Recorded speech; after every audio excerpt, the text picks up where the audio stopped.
He took in a bride no one wanted, and she became the miracle his family never saw coming. Before we begin the story, leave a comment below and tell us where you're watching from. And subscribe to our channel so you don't miss our latest stories. Enjoy the story. The air in the bridal studio was still, heavy with anticipation and steam from the iron that had just pressed the final seam of the wedding gown. It was quiet, almost sacred, as if even the walls understood that this was more than just fabric. It was a story, a dream, a promise sewn into silk. Naomi Benton stood before the mirror, her own creation hugging her curves just as she had designed it to. Soft lace draped from her shoulders, delicate yet strong, and the bodice curved gently at the waist. No corset, no shame, just her, as she was. She didn't expect the message to come. Not tonight.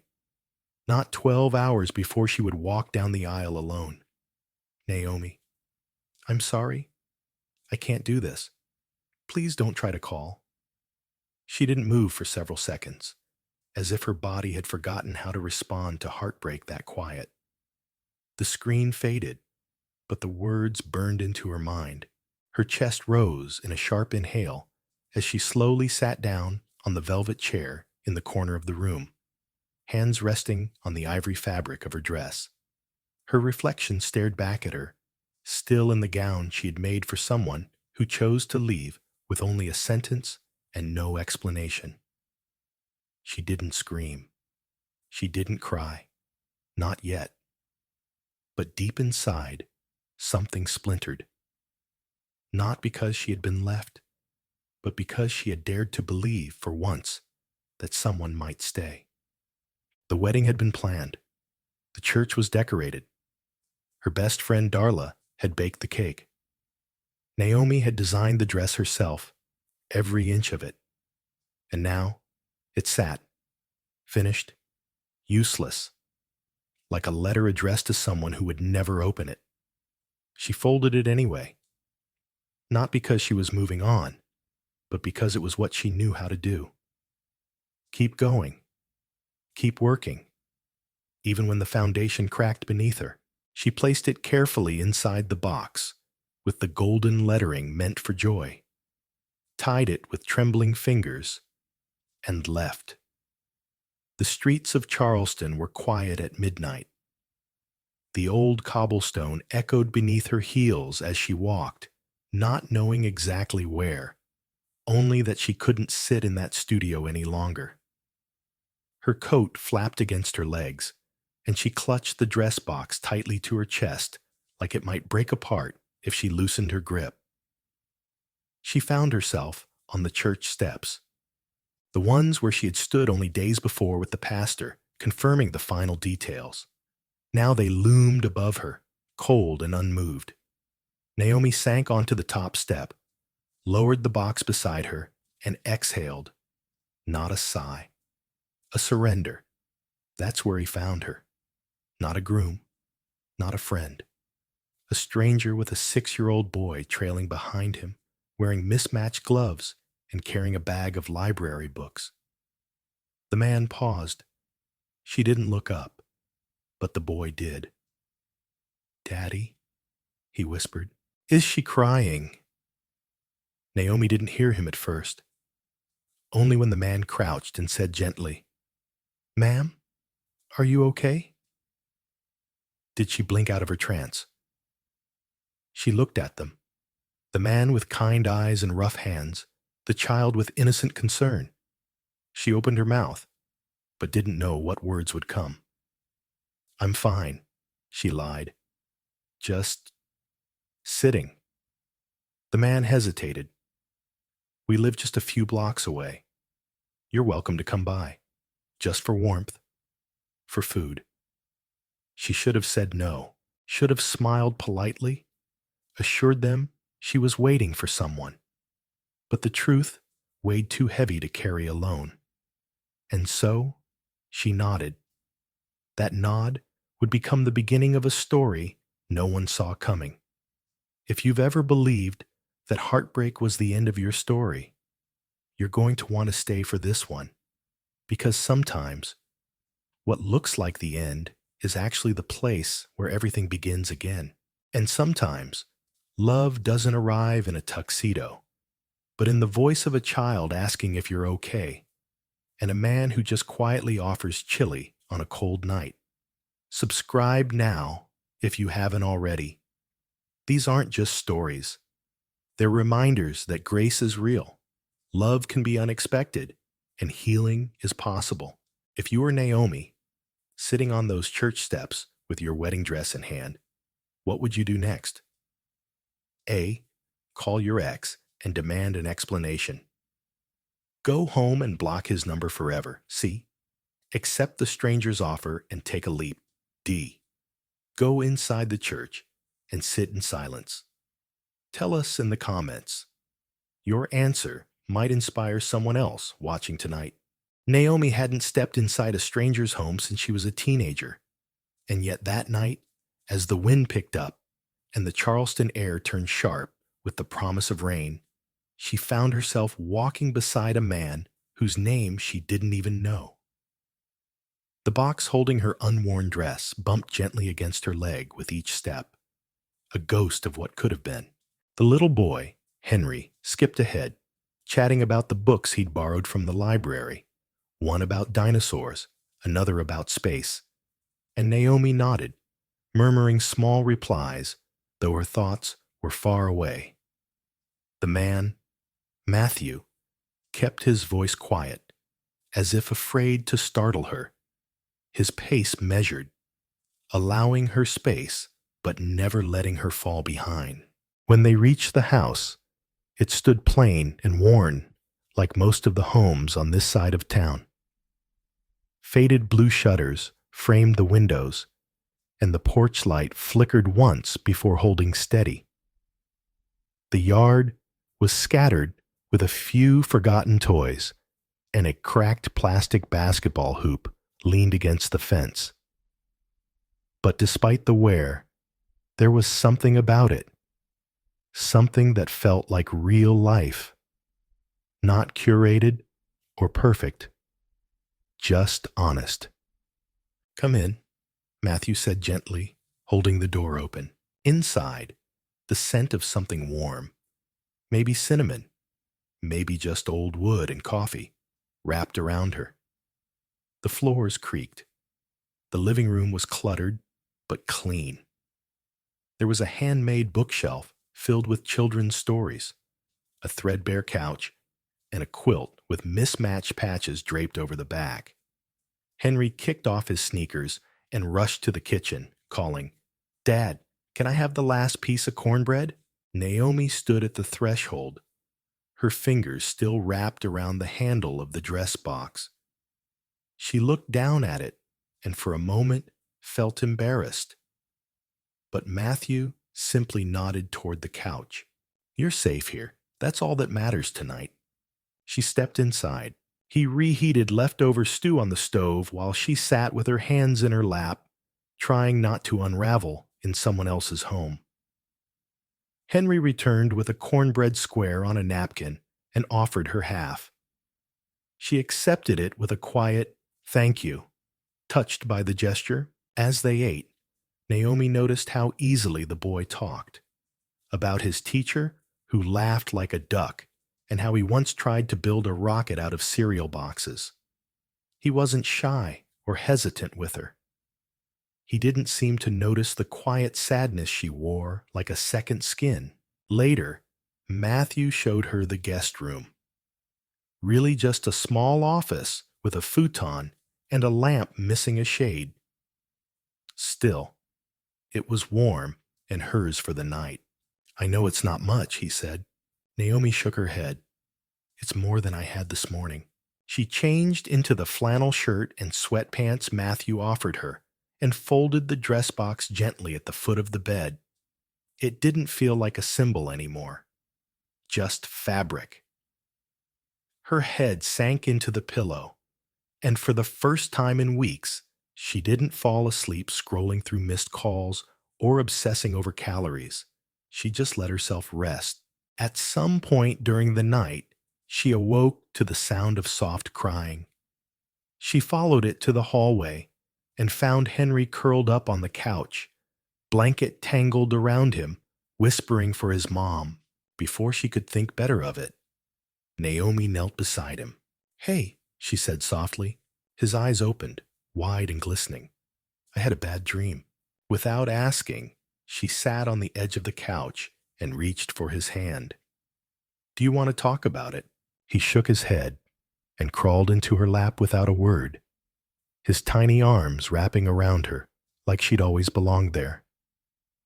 She held him, surprised by the ease of it, the weight, the warmth, the way her arms didn't feel empty anymore.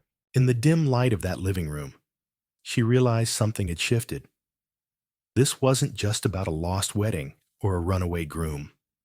This was about her, about the parts of herself she'd buried under layers of not enough. And maybe, just maybe, this unexpected night was not the end of a story, but the start of a new chapter. Matthew appeared in the hallway a few moments later, eyes soft with apology. "I should have gotten up," he whispered. Naomi shook her head. "He's okay." Matthew looked at the two of them for a long moment before nodding, almost to himself. "You can stay as long as you need," he said. And for the first time, Naomi didn't immediately flinch at the offer. She didn't protest or insist she'd be gone by morning. Instead, she looked down at Henry, now breathing evenly in her arms, and whispered, "Thank you," and she meant it. The morning light slipped gently through the blinds, brushing against Naomi's face like a quiet apology for the chaos of the day before.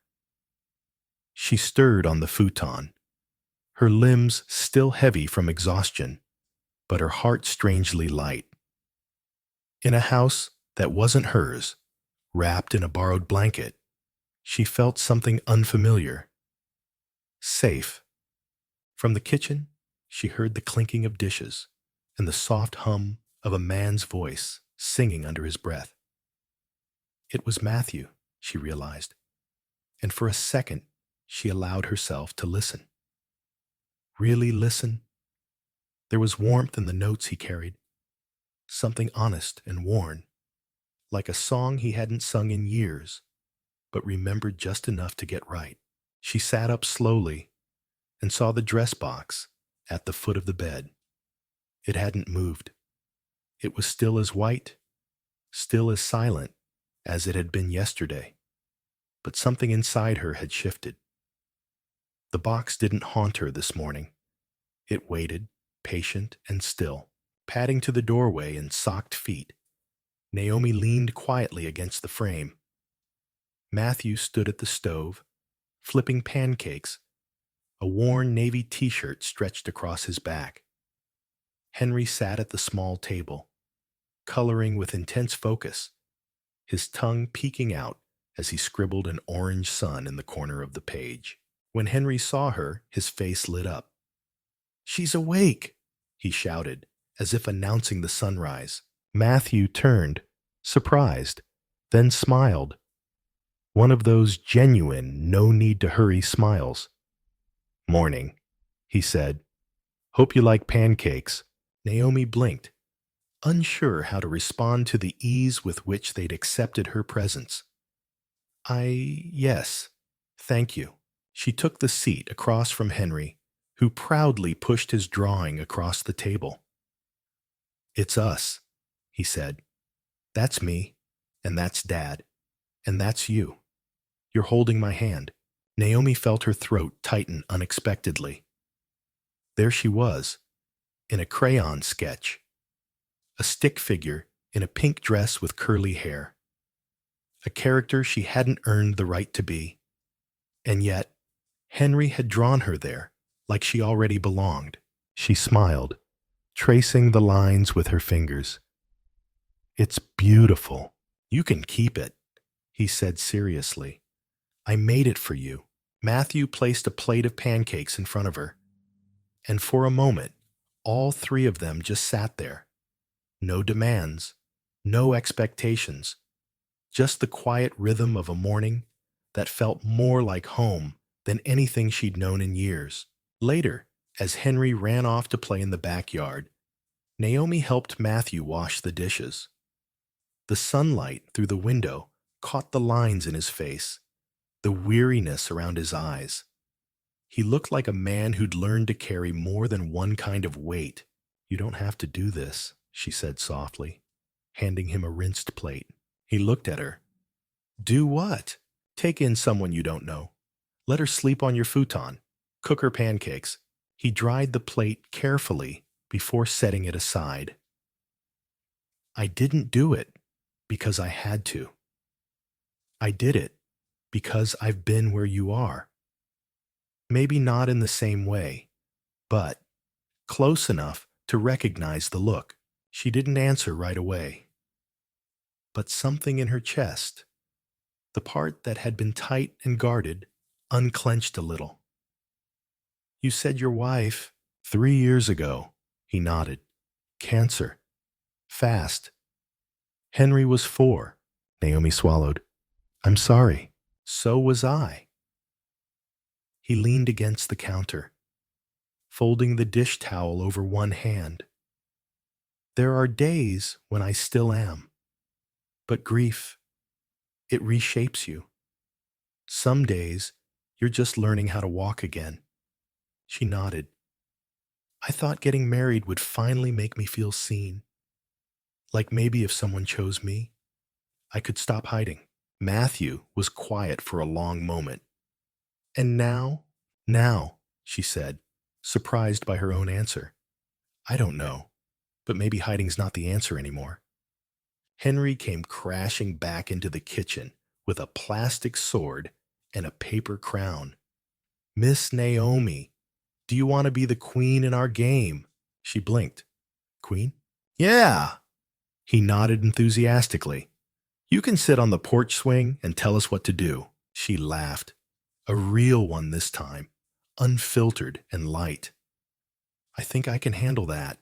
As they stepped outside, Naomi noticed the swing for the first time. It was old, paint peeling, chains rusted in places, but it swayed gently in the breeze, like it remembered all the laughter that had ever sat on it. She took her place, and Henry handed her a dandelion like it was a scepter. Matthew stood back, arms crossed, watching her with something that looked a lot like admiration. She looked at the swing, then at the child at her feet, then at the man who'd quietly offered her a place to land. And for the first time in years, Naomi wondered if this chapter of her life, the one that had begun with heartbreak, might actually be the beginning of something else, something whole. The days that followed passed like quiet ripples in a pond, gentle, almost unnoticed, but building momentum below the surface. Naomi found herself settling into a rhythm that didn't feel borrowed anymore. She still woke with the ache of what had been lost, but it no longer paralyzed her. Instead, it walked beside her like a shadow she had made peace with. Each morning, Matthew brewed coffee before the sun had fully stretched across the rooftops of their sleepy Montana street. He didn't ask her to help, but somehow, Naomi found herself standing beside him by the second morning, 2 mismatched mugs in hand, one for him, one for her. She no longer flinched when Henry called for her from the backyard. "Miss Naomi, watch this," as he leaped off the porch steps like a superhero. Her smile came easier now. Her hands, once tight with fear, moved freely as she folded laundry or helped Henry with his crayons. She had begun to occupy space without apology, but the dress was still in the box. It sat untouched in the corner of the den, an artifact of a life that almost was. Naomi couldn't bring herself to open it. Not yet. Not because she wanted it back, but because she wasn't sure how to say goodbye to the version of herself who had sewn every seam with the hope that love would finally see her. One evening, while Henry was asleep, Matthew knocked lightly on the den door. Naomi looked up from the book she hadn't really been reading. "Do you want to take a walk?" he asked. She hesitated, then nodded. "Sure." They walked in silence at first, the air cool and calm, stars poking holes in the fabric of the night sky. The town was hushed, the way only small towns can be. Porch lights glowed like lanterns in the dark, and the gravel path behind the house crackled under their feet. "I used to walk this trail with Ellie," Matthew said quietly. "She loved it after the rain, said it smelled like the earth had exhaled." Naomi listened, unsure if he meant to keep talking, or if that memory had simply slipped out on its own. "She was wild," he continued. "Not in the reckless way, just free. She'd dance in the rain, sing too loud in the car, laugh at her own jokes. After she passed, the silence in the house wasn't what hurt most. It was the absence of her movement, the way she filled space." Naomi slowed her pace. "I never knew her, but I think I can see her in Henry." He smiled softly. "Yeah, he's got her spark. And her stubbornness." They stopped by the edge of a small field where wildflowers had begun to bloom again despite the late season. Naomi bent to touch one, a daisy, pale and fragile. And for a moment, she said nothing. "I used to think I was broken," she admitted. "That I had to become smaller to be loved, softer, quieter. That maybe if I didn't take up so much space, someone would finally stay." Matthew looked at her, the moonlight catching in his eyes. "Maybe the problem was never you. Maybe the people you gave your heart to just didn't know how to hold it." Naomi's breath caught. No one had ever said that to her before. She'd heard sympathy, advice, suggestions to change, but not this. Not permission to exist as she was. Back at the house, Henry's small snores echoed from his room. The porch swing creaked gently in the wind.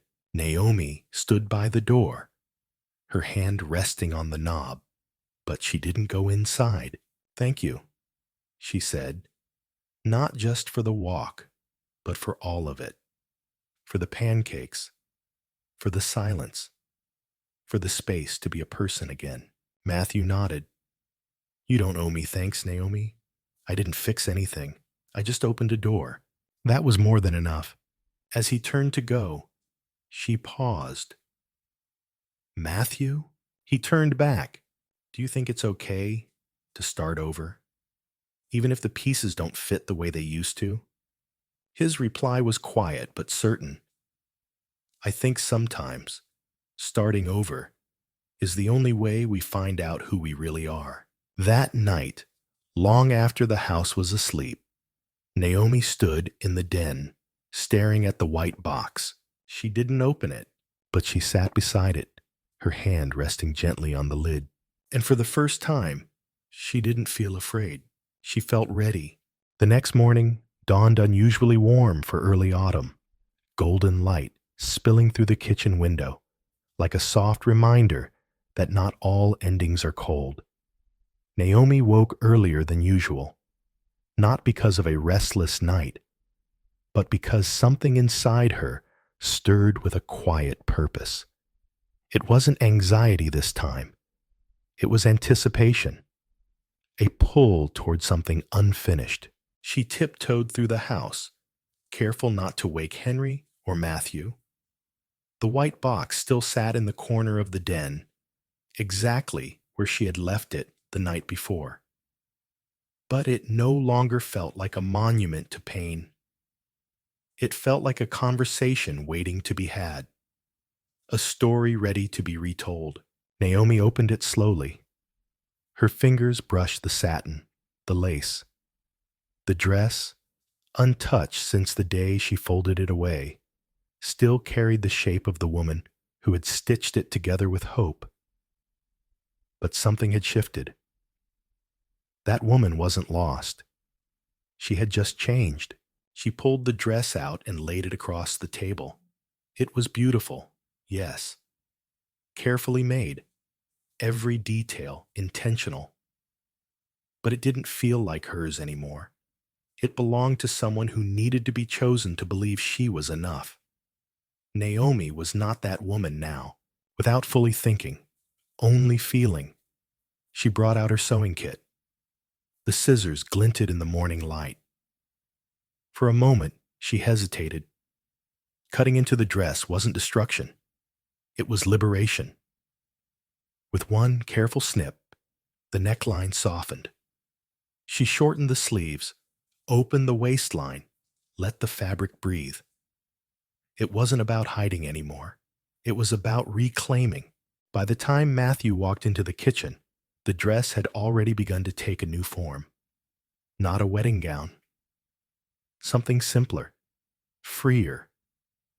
A soft flowing piece that moved with the body instead of restricting it. He stood silently for a moment, watching her hands work, the fabric taking on new life.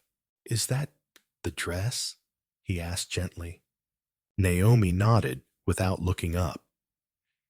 "It was. But I'm not making it for someone else this time."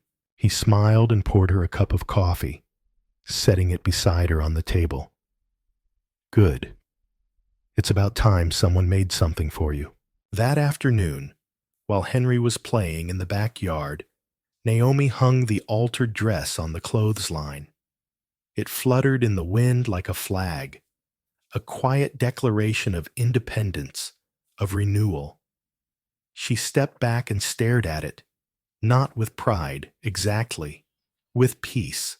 The days that followed were filled with a kind of gentle momentum. Naomi started sketching again, something she hadn't done in years. Not gowns or bridal wear, but clothes for women who laughed from their bellies. Clothes for women who stretched and stooped and lived out loud. Garments with deep pockets, soft fabrics, seams that moved with the body. She hadn't told anyone yet, but in the back of her mind, a dream was forming.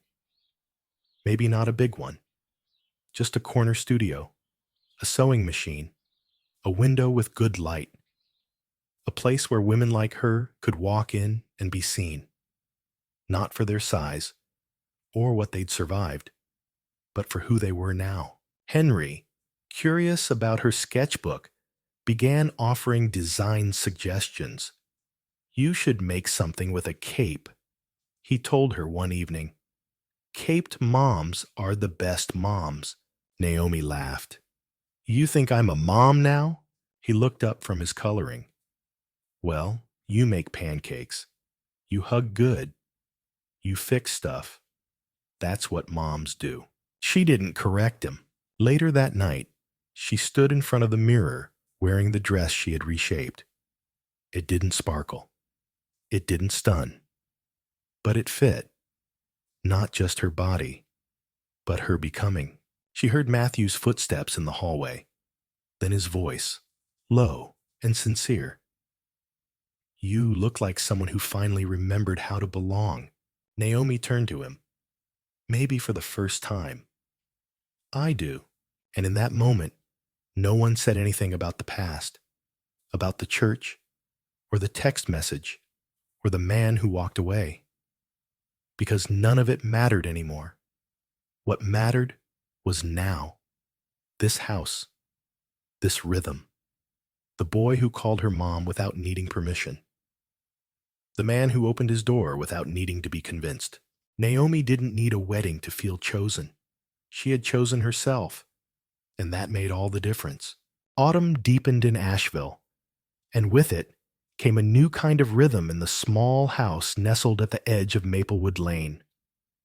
The wind grew crisp, the trees blushed red and gold, and Naomi found herself waking each morning with a sense of forward motion. Not urgency, just a steady, hopeful pull. It had been several weeks since she altered the dress and laid it across the clothesline like a flag of quiet triumph. Since then, the days had become gentler. Henry hummed more, Matthew smiled more, and Naomi, though she rarely said it aloud, breathed easier. There was something sacred about the simplicity of it all. Mornings began with warm coffee and the soft pitter-patter of Henry's feet across the wood floor. Afternoons were filled with sketching or tending to the little garden Matthew had started long before she arrived. They planted marigolds together. Henry called them sun petals, and Naomi began to understand the kind of joy that didn't ask for an audience. Still, there were moments of hesitation, of wondering when it might all unravel. Trauma has a way of leaving echoes, even in peace. But Matthew never rushed her. He never asked for more than what she could give. He simply stood close enough for her to know she wasn't alone. One Saturday, Naomi wandered into the attic while looking for extra blankets. Dust clung to the air like memory. As she rummaged through old boxes, her eyes landed on something tucked in the far corner, a faded, worn guitar case. She hesitated before picking it up. It wasn't hers, and it looked like it hadn't been touched in years. But when she brought it downstairs, Matthew's expression shifted the moment he saw it. Not with surprise, but with recognition. "That was Emma's," he said softly, gently taking the case from her hands. "She used to play for Henry every night before bed." Naomi blinked. "Do you ever play it?" He opened the case carefully, revealing the guitar, slightly dusty, but still whole. "I haven't touched it since she passed. Couldn't bring myself to. It felt too much like letting go." They sat in silence for a while. The house, for once, felt heavier. And Naomi knew the feeling intimately of something precious left untouched because the grief it carried seemed too sharp. She looked at him gently. "You don't have to let go of her to make room for now." Matthew didn't reply, but his eyes glistened. Later that night, Henry begged for a story, but Naomi had another idea. "What if we do something different?" she asked. "What if Daddy plays us a song tonight?" Henry lit up. "Really? Like Mama used to?" Matthew looked stunned. But then, with a breath so deep it sounded like courage, he nodded. He retrieved the guitar and sat on the edge of the couch. His fingers, tentative at first, found the strings. The tune was simple, familiar, but shaky, like a memory returning after too long away. Naomi sat beside Henry, who leaned against her with quiet awe. And when Matthew began to sing, his voice low and warm, the house seemed to sigh with them. It was not about being perfect. It was about showing up. That night marked something unspoken. The guitar came out more often after that. Naomi would hum along while folding laundry. Henry danced in the kitchen like it was a concert. And Matthew? He began to look less like a man surviving and more like a man living again. A week later, Naomi received an unexpected email from a boutique owner in town. Someone Darla had apparently talked to. They were looking for locally made garments for a fall showcase. Naomi's name had been mentioned. She read the message twice. Then a third time. Her first instinct was to say no. She wasn't ready.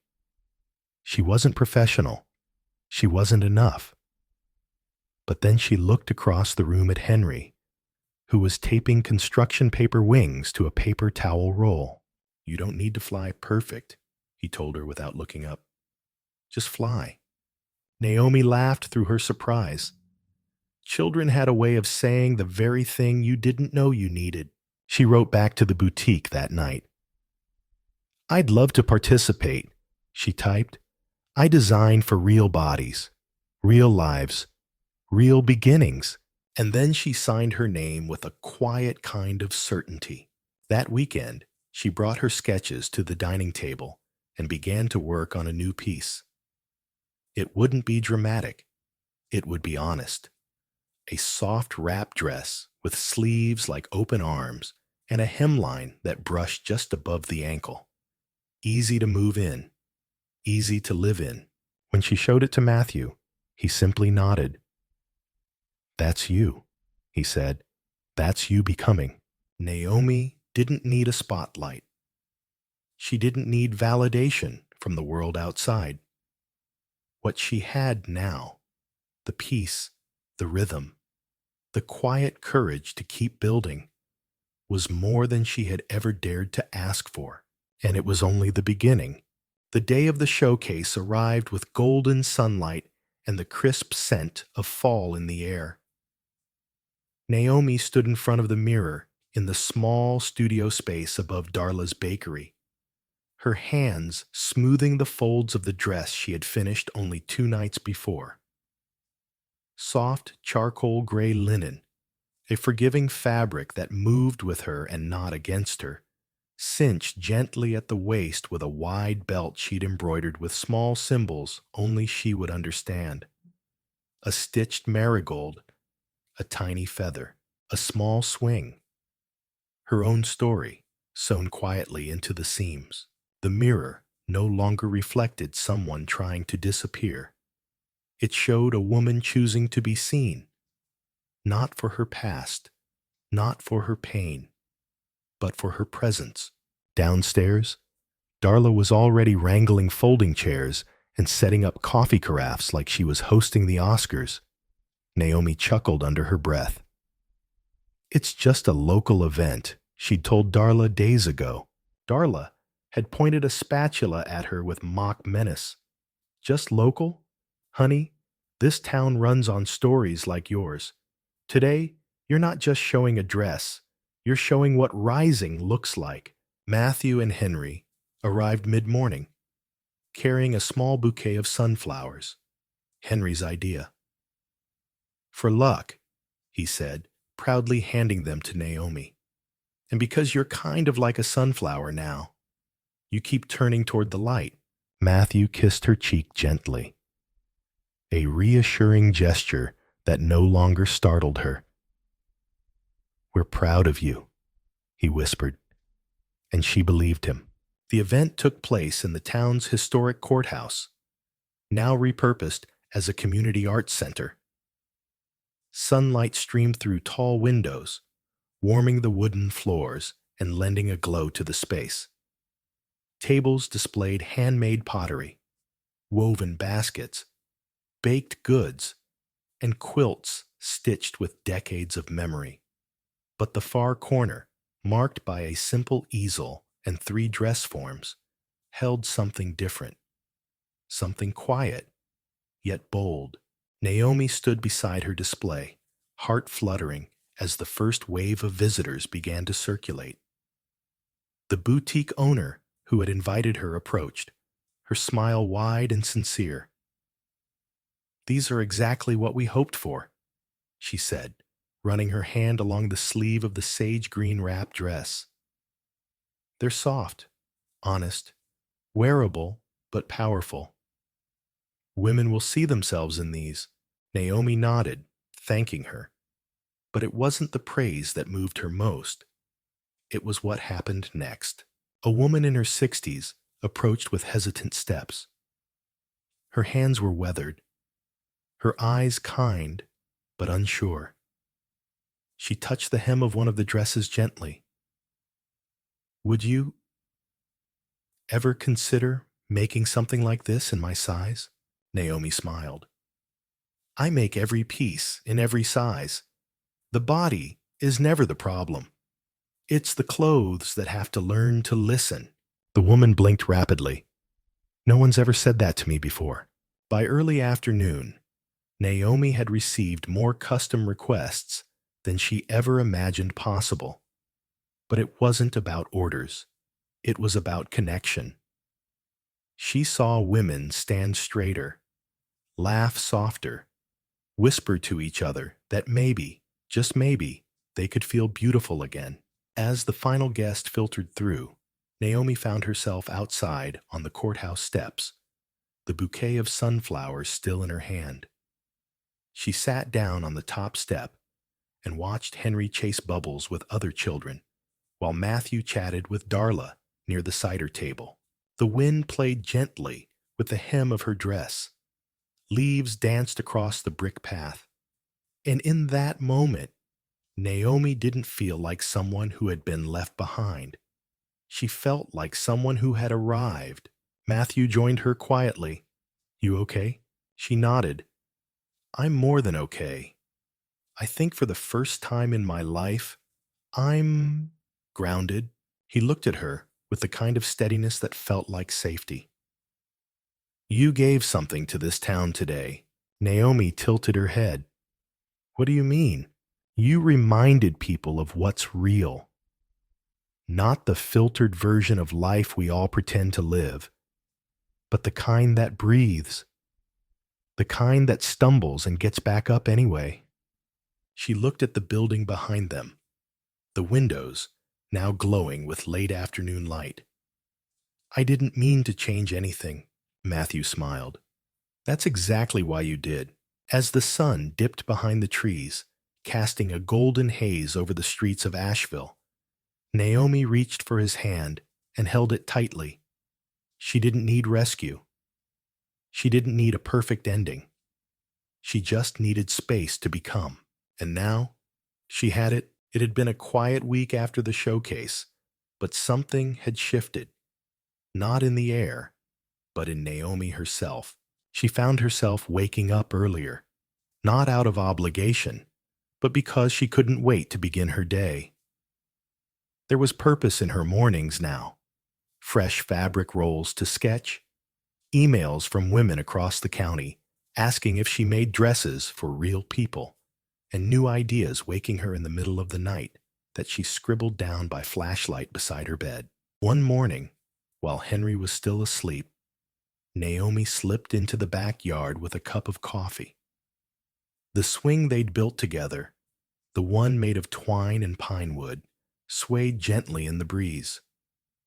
She walked barefoot across the grass and sat beneath the tree, legs folded under her, staring out across the field. The dress she wore was one of her own, a simple soft denim wrap with side ties and sleeves that draped without squeezing. She hadn't worn jeans in years, not since the world convinced her she didn't deserve to feel comfortable in anything but oversized sweatshirts and shame. But this was hers. Matthew joined her minutes later, a quiet presence as usual. He didn't speak right away. He just sat next to her in the grass, his long legs stretched before him, elbows resting on bent knees. "I never told you," he said eventually, "why I started fixing up the old shed." She turned to him, eyes curious.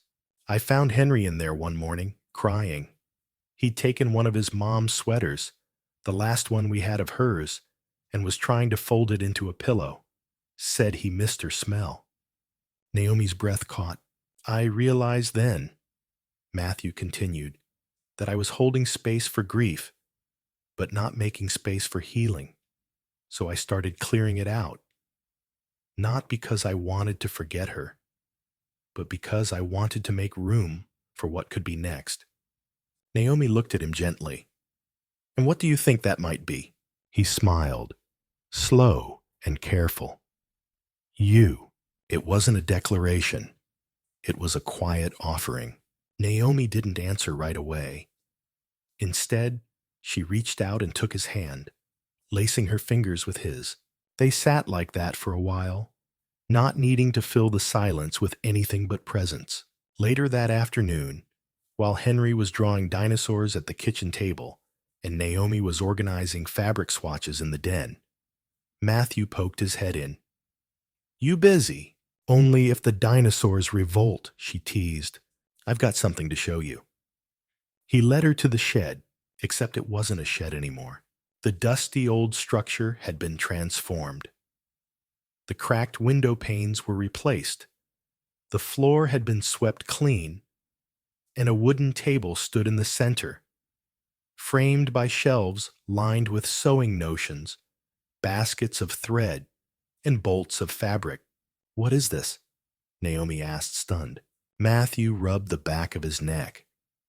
Your studio. Or it can be, if you want it to be.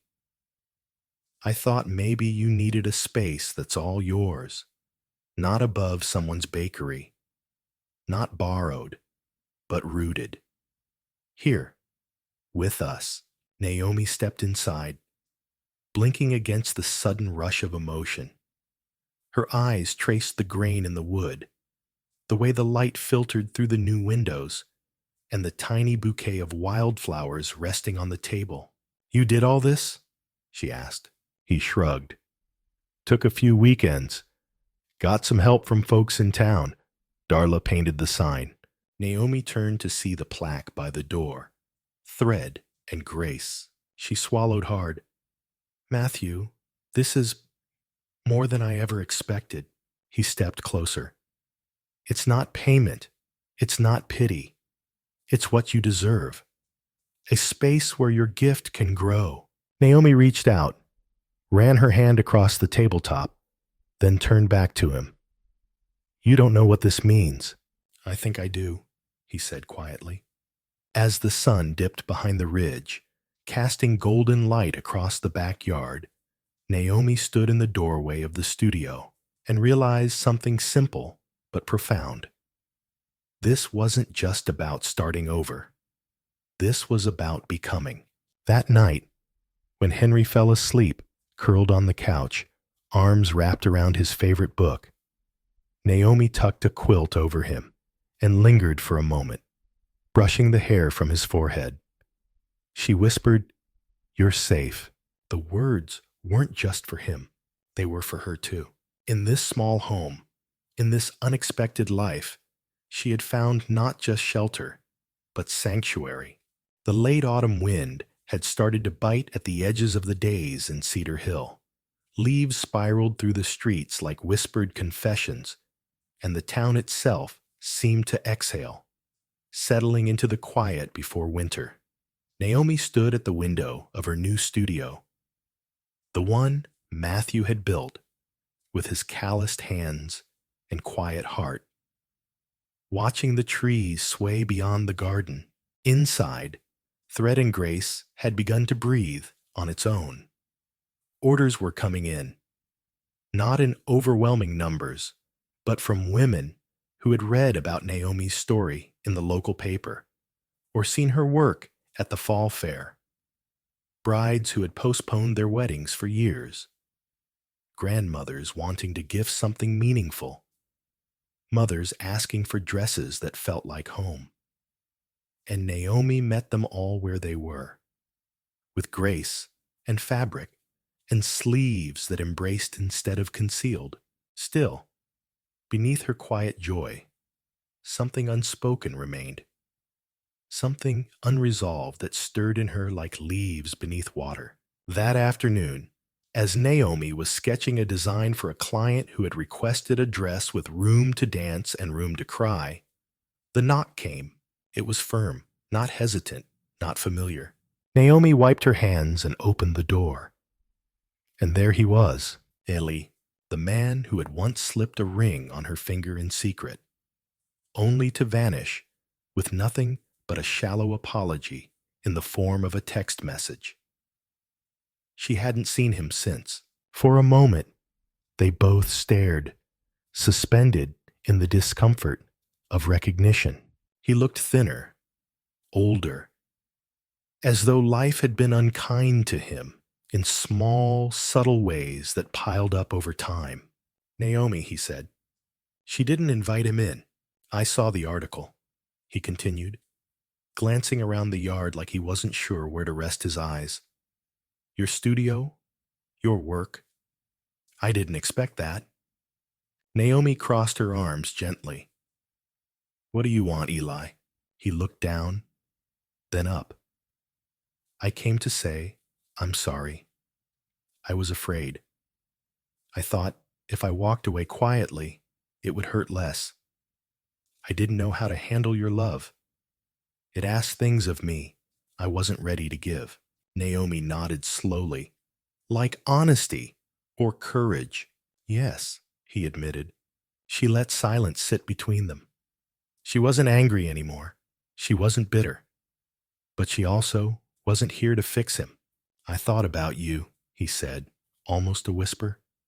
I thought maybe. No, she said gently but firmly. There's no maybe here anymore.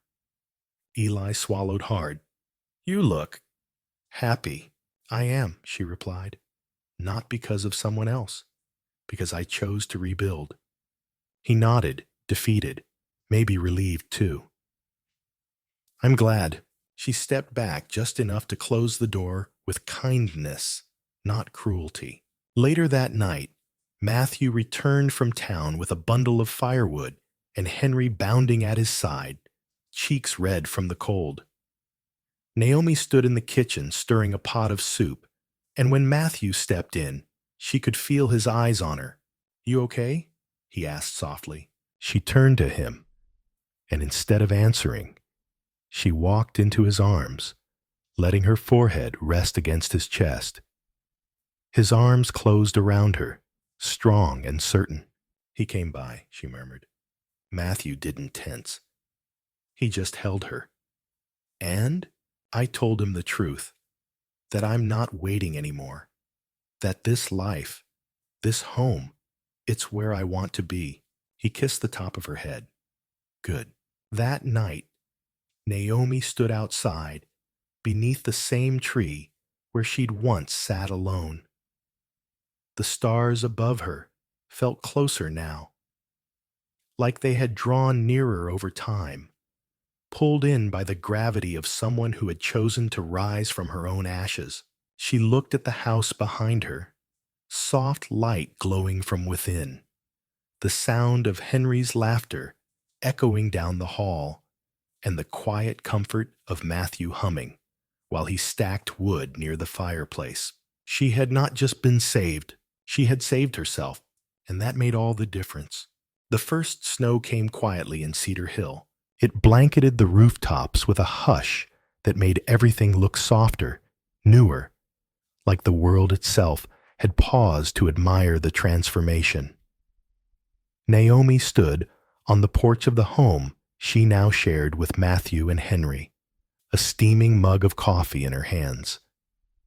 Henry was pressing his nose to the window inside, marveling at the frost collecting on the edges of the glass. She had lived through so many seasons of herself, ones marked by silence, shame, hope, and heartbreak. But this winter felt different. It didn't feel like survival. It felt like arrival. Inside, the little family had found a rhythm. It was not perfect. Sometimes Henry still cried for his mother at bedtime, and Naomi never tried to take that place from him. Instead, she sat quietly beside his bed, told him stories, listened to his heart, and loved him in the most honest way she knew how. By staying, Matthew had found new strength in fatherhood, not because he had mastered it, but because he was finally allowing himself to be fully present in it. He no longer carried the weight of grief in silence. Now he shared it, sometimes with Naomi, sometimes with Henry, sometimes just with the wind as he walked the long trail behind the house. And always, he returned home. That December, Naomi's studio was alive with warmth and purpose. Her Thread and Grace winter collection was simple. Sweater dresses with wide sleeves, coats lined with soft flannel, and scarves made from thrifted wool that carried stories of their own. Her pieces didn't chase trends. They chased comfort, realness, soul. But something else stirred in her, something she hadn't expected. One evening, after Henry had fallen asleep with his sketch pad open on his chest, Matthew found Naomi sitting at the kitchen table, staring at a small box, the same ivory box that had once held her unworn wedding dress. She had kept it tucked away in the back of the closet, not out of grief, but because it represented something sacred, a symbol of who she had been and who she had become. "What's on your mind?" Matthew asked, pulling out a chair beside her. She traced the ribbon with her fingers. "I think I'm ready to let it go." He didn't speak, just waited. "I want to make something from it," she continued, voice quiet. "Something new, not for a wedding, just a beginning." Matthew nodded slowly. "Then let's begin." That weekend, Naomi unpacked the dress. She didn't cry. Instead, she smiled. She took the lace she once used to cover her arms and turned it into sleeves that celebrated their strength. The corset she'd stitched to hold herself in. She softened it, let it breathe. She added pockets, deep ones. And into the hem, she sewed a felt heart that Henry had made her on the first snow day, with his name scribbled inside. The new piece was unlike anything she'd ever created. It wasn't bridal. It wasn't formal. It was movement and memory, stitched together with purpose. It didn't try to impress. It invited. And Naomi wore it not to be seen, but to be. On Christmas morning, as the town gathered for the annual festival, Naomi stood beneath the chapel tree, the same chapel where she had once been left. Now she was there by choice. She hosted a small table for thread and grace, offering mittens and scarves to anyone who needed them, paid or not. Children clung to their parents' coats. Elders smiled at her with something that looked like respect. When Pastor Ellison passed by, he paused and said quietly, "You've become a kind of shepherd here, Naomi. You clothe people not just in fabric, but in dignity." She felt her throat tighten. "I just wanted to help people feel seen," he nodded. "And you have." As the sun dipped low, casting golden streaks across the snow-covered rooftops, Matthew approached, Henry in tow. Henry handed her a small note, scribbled in red crayon. "Thank you for being my always." She folded the paper into her pocket, beside the stitched heart. Later that evening, when the guests had gone and the fire crackled softly in their home, Matthew turned to her. "Naomi," he said, taking her hands in his, "I never thought life would give me this again. Joy, family, love. But with you, I don't just believe in it. I live it." She met his eyes, steady and full. "You didn't rescue me," she whispered. "You gave me space to return to myself." And then, softly, he asked, "Would you ever consider building this life, for good, together?" She smiled, not from surprise, but from peace. "I already have," she said. This, us, was the real I do, the quiet one that mattered. And in that moment, there was no applause, no altar, no crowd, just two people who had been broken once, now whole in the presence of each other, and a little boy asleep down the hall, dreaming of snowflakes and stories, finally with the kind of family that doesn't need perfect to be forever. Naomi's journey was never about a dress, or a wedding, or even the man who left her standing alone in her vulnerability. It was about something far more sacred, the long and quiet return to herself. What began as heartbreak on a cold church step in Charleston transformed into healing under the humble roof of a man and his son who had also known loss. And in that shared silence, something extraordinary happened. They built a family not out of obligation, but out of grace. She had been discarded for not fitting a mold. Too big, too quiet, too much. Yet, in a world that often told her to shrink, she chose to expand. She took her pain and stitched it into purpose. She planted marigolds with her bare hands and watched them bloom alongside her confidence. She didn't chase validation. She created sanctuary. First for herself, then for a little boy who needed a mother, and finally for a man who had long forgotten what it meant to hope again. Through the slow, deliberate act of living, baking pies, telling bedtime stories, sewing garments that celebrated instead of concealed, Naomi became not the woman who had been left behind, but the one who stayed, who chose, who led. And in doing so, she invited others to do the same. Her story reminds us that beginnings rarely arrive wrapped in celebration. Sometimes they come in the form of an unexpected invitation from a stranger.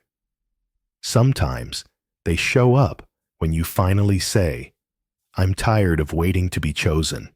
I'm choosing myself." So what can we learn from Naomi's story? That healing isn't loud. It's not dramatic. It's a quiet, sacred unfolding. It happens in tiny moments. In the way you stir your coffee, plant your garden, listen without fixing, and let yourself be seen again. It teaches us that love does not always burst in like a storm. Sometimes it arrives slowly, gently, like dawn after a long night. And it reminds us that every scar has the potential to become a seam, connecting us to others in ways we never imagined.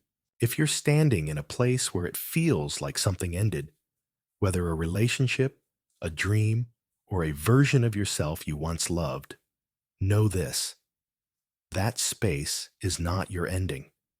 It might just be your foundation. Now we'd love to hear from you. What part of Naomi's journey touched your heart the most? Was it her resilience, her bond with Henry, the way she rebuilt her life from thread and grace? Share your thoughts in the comments. We read every single one, and your words help others feel less alone.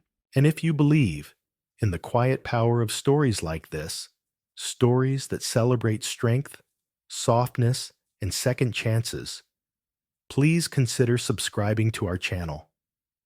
Your support gives us the encouragement to keep creating meaningful content that uplifts, heals, and connects. Until next time, stay kind, stay brave, and remember, the life you deserve might just be waiting on the other side of letting go.